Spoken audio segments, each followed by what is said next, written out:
Hello friends, नमस्कार दोस्तों।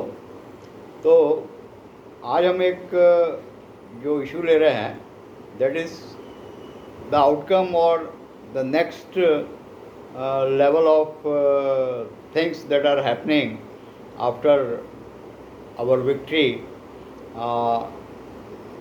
With the Pakistan. Okay, तो दो तीन बहुत इंपॉर्टेंट न्यूज़ है। I think you all must pay quite good attention to it. Positive news यह है कि India has ordered more S-400 to Russia, and so our S-400 stock will be further amplified, which is very positive, because the success of S-400 has shown to the world that the missiles that India was able to intercept was basically because of S-400 as well as our own indigenous Akash defense system. तो आकाश तो हम लोग जो है खुद ही बना लेंगे, लेकिन S-400 जो है वो हमें रशिया से लेना पड़ेगा, और उसके लिए हमने ऑर्डर प्लेस कर दिया है। That is what. अब इसका जो इससे रिलेटेड जो दूसरी न्यूज़ है, विच इज़ क्वाइट नहीं, जो थोड़ी सी हमारे लिए निगेटिव है, वो ये है कि China will be giving J-35 to Pakistan. Okay, this is a very important development.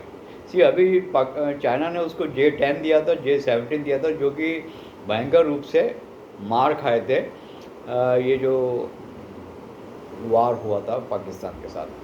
Now J-35 is another level of fifth generation fighter plane, and it has lot of capabilities, and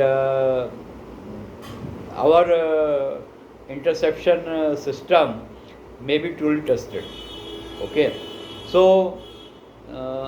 you see, this whole war has been watched by almost all the nations very closely, and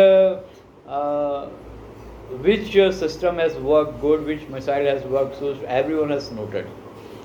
In fact, there is also news that the share prices of Dassault systems, which manufactures your Rafale and other things, has gone down quite significantly in France, while the company that manufactures J-10 in China, उसके share जो है बढ़ गया है। मुझे ये लगता है कि ये जो है ये मैनिपुलेशन है by some heavy player, maybe some Chinese player, क्योंकि इसमें J-10 जो है बहुत बुरी तरह से पिटा है, राइट। यदि J-10 सक्सेस होता तो कहानी कुछ और होती, राइट। तो चाइना का जो कंपनी है, I am forgetting it's name, AV और समथिंग लाइक दैट, जो कि J-10 बनाती है, उसके शेयर्स बढ़ना थोड़ा सा अचरज की बात है। उसी प्रकार Dassault सिस्टम जो कि राइफल बनाती है, उसका 7% और समथिंग लाइक दैट उसका शेयर प्लंज हुआ है, तो that is also looks unbelievable. इतना ख़राब परफॉर्मेंस तो राइफल का नहीं रहा है। Okay, so this 2-3 are very important outcomes that has happened immediately after, मतलब 11 तारीख, परसों ही तो आपका वो हुआ है, सीज फायर बोलना चाहिए ना बोलना चाहिए, it's but let us use the word ceasefire as of now. Okay, तो जो सीज फायर परसों ही हुआ है, और आज जो देखिए फटाफट डेवलपमेंट हो गया है। तो इससे एक चीज़ और समझ में आ रही है। Before I come to that, let me also tell that जो पाकिस्तान का वो जो जनरल है मुल्ला आसिफ मुनीर, उसने फिर से स्टेटमेंट दिया है that Pakistan will not bow down to any hostile nation, to the design of any hostile nation. तो मतलब अभी कुत्ते की दुम सीधी क्या पूरी की पूरी टेढ़ी है, और चाइना जो उनको J-35 का सप्लाई कर रहा है, उससे भी इन लोगों की मंशा समझ में आ रही है। तो sooner rather than later these people will be coming back towards India. देखिए, पाकिस्तान का वार नहीं है, let us be very clear, this is not a war of Pakistan, this is a war of China, which Pakistan is fighting on behalf of China। ठीक है, Pakistan India की पूरी strategy को बड़े अच्छे से देखेगा, और फिर कहाँ पे इंडिया इज़ बेटर, कहाँ वो वीक है, तो सब नाप तोल के वो अपने नए आर्म्स एंड एम्यूनिशन डेवलप करेगा और वो पाकिस्तान को दे देगा. It is not going to fight with India on its own. I think this is also high time that India must try to block this Chinese smartness.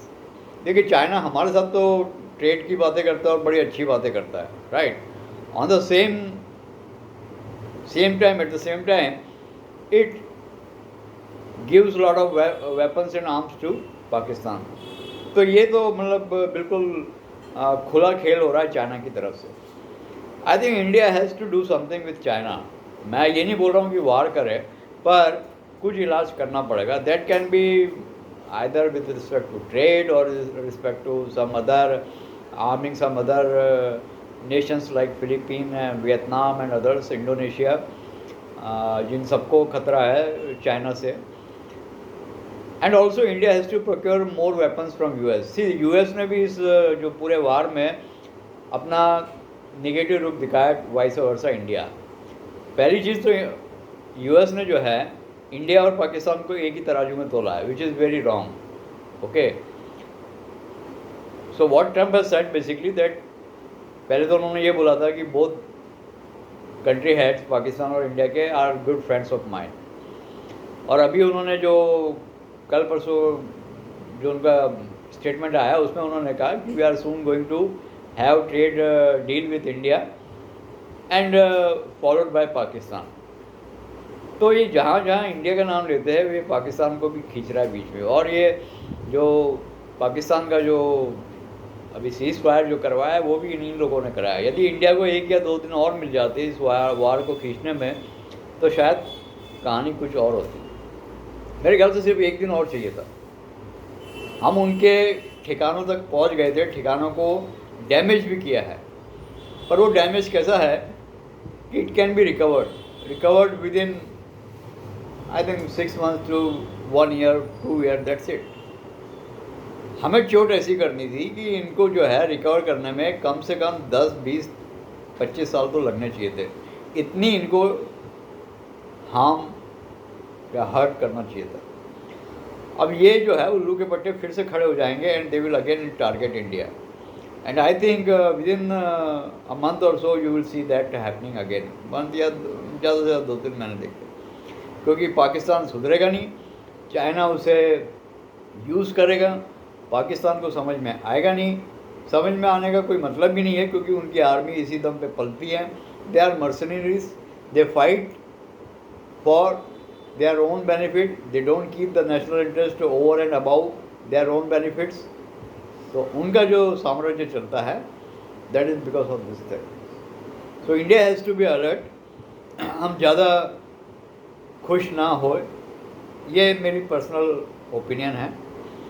And the armed forces as well as Modi ji must try to replenish our defence procurements more fast. Institutes like DRDO and others should also try to focus on research, and there is a long way to go. That is what we should remember. So thank you very much for listening. Please like and subscribe to our channel. We will soon be coming with many more interesting videos, technical videos as well as strategic views. So this is signing off by Dr. Ashish Shah for Samanvay Briefings. Thank you.